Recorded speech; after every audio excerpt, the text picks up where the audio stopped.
1월 4일 아침 시은서교회 날마다 말씀과 함께입니다. 오늘 말씀인 마태복음 4장은 그 즈음에 그때에 헬라어 토테라는 시간을 나타내는 부사로 시작합니다. 이 단어는 무엇의 직후의 의미만을 전하는 것은 아닙니다. 그러나 4장 1절에서는 예수님의 세례받으신 직후에 일어난 사건을 말해주기 위해 사용되고 있습니다. 그런데 하나님의 아들 예수께서 시험을 받으신다? 세례를 받으실 때 일어났던 그 놀라운 광경이 여전히 생생한데 시험을 받으신다는 사실 앞에 어리둥절할 수도 있을 것 같습니다. 그러나 복음서 기록자 마태는 예수께서 본격적인 사역을 시작하기 앞서 40일간 금식하신 후 악마에게 시험 받으신 사건은 이스라엘 역사 속에 일어났던 사건과 관련이 있음을 보여주고자 했던 것 같습니다. 이스라엘이 하나님의 백성으로 선택되어 출애굽 이후 광야에서 40년간 각종 연단과 시험을 받은 것처럼 예수께서도 성육신 하셔서 세례받고 성령의 충만함을 받은 후 메시아 사역을 시작하시기 전 완전한 인간으로서 하나님의 말씀에 온전히 순종하시기 위해 금식하며 시험받은 것이라는 사실입니다.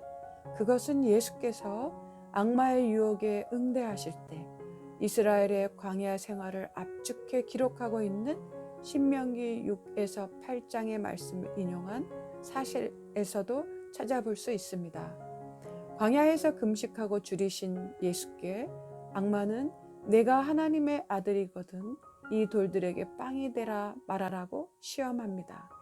또한 거룩한 도성으로 데려가 성전 꼭대기에 세우고 하나님의 아들이거든 뛰어내려 보라 합니다.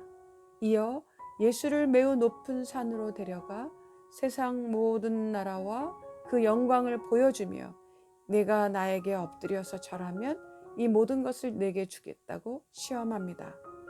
예수를 시험하는 악마를 보며 또한 순순히 그 시험에 응대하시나 말씀으로 시험을 물리치신 예수님을 보며 무슨 생각을 하게 되시는지요?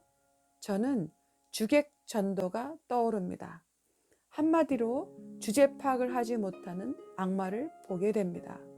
창조주 하나님의 아들 예수께 돌로 빵이 되게, 그리고 전능하신 하나님의 아들 예수께 성전 꼭대기에서 뛰어내리라고, 더 나아가 모든 만물의 주인이시며 주권자이신 하나님의 아들 예수께 엎드려 절하면 세상 모든 나라와 영광을 보여주겠다는 이 어처구니 없는 말은 주객전도, 주제 파악을 하지 못한 악마의 망상과도 같은 것임을 보게 됩니다.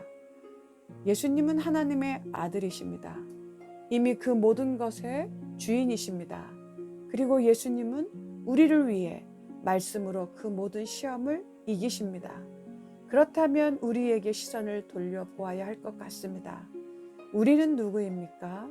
하나님의 자녀, 하나님의 백성입니다. 이미 그 모든 권세를 주신 하나님 아버지의 은혜 안에서 하나님의 자녀다운 태도를 지녀야 할 존재들인 것입니다. 시험, 속임수, 유혹에 흔들리지 않아야 하는 것입니다. 사랑하는 성도 여러분, 예수님은 그 모든 능력과 권세를 자기 과시, 자기 입증을 위해 사용하지 않으셨습니다.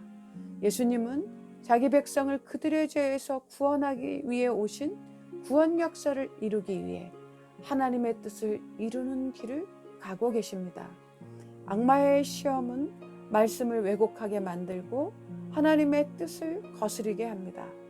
우리는 하나님의 말씀과 그분의 뜻 안에서 하나님의 자녀로서의 길을 가야 마땅합니다. 아멘이십니까? 이제 본격적인 예수님의 사역의 막이 갈릴리 지역을 시작으로 펼쳐집니다. 회개하여라, 하늘나라가 가까이 왔다고 선포하시는 예수님의 복음 선포는 그분의 길을 예비했던 세례 요한의 선포와 같습니다. 어쩌면 예수님을 위해 세례 요한은 마치 무대 뒤편으로 사라지는 느낌입니다. 하나님의 아들 예수께서 복음 선포와 더불어 고기를 낚는 어부인 시몬과 안드레, 야고보와 요한을 부르시는 장면은 가슴을 설레게 만듭니다. 함축된 언어 속에 많은 것을 시사하고 있는 것 같습니다. 고기를 낚는 어부에게 사람을 낚는 어부로 되게 하신다는 예수님의 부르심은 잠옷 신선하며 빠른 이해에 도움을 주고 있습니다. 어부는 만선의 기쁨을 누구보다 잘 알 수 있었을 것입니다. 자신의 생계와 생명줄과 같은 고기를 낚는 일을 해온 그들에게 피폐한 삶에 허덕이는 사람들을 낚는 어부로의 부르심은 가슴을 뛰게 했을 것 같습니다. 그러기에 그분의 부르심에 그물과 배와 아버지를 놓아두고 곧 예수를 따를 수 있었을 것입니다. 어둠에 앉아 있는 백성이 큰 빛을 보았고 그늘진 죽음의 땅에 앉은 사람들에게 빛이 빛이었다는 예언자의 말씀이 임하는 갈릴리와 그 외의 지역의 소식은 오늘 우리의 삶의 곁으로 찾아온 소식이 되었습니다. 어둠과 죽음의 한가운데서 큰 빛으로 찾아오신 예수님으로 인한 구원의 감격을 여러분은 여전히 간직하고 계시는지요?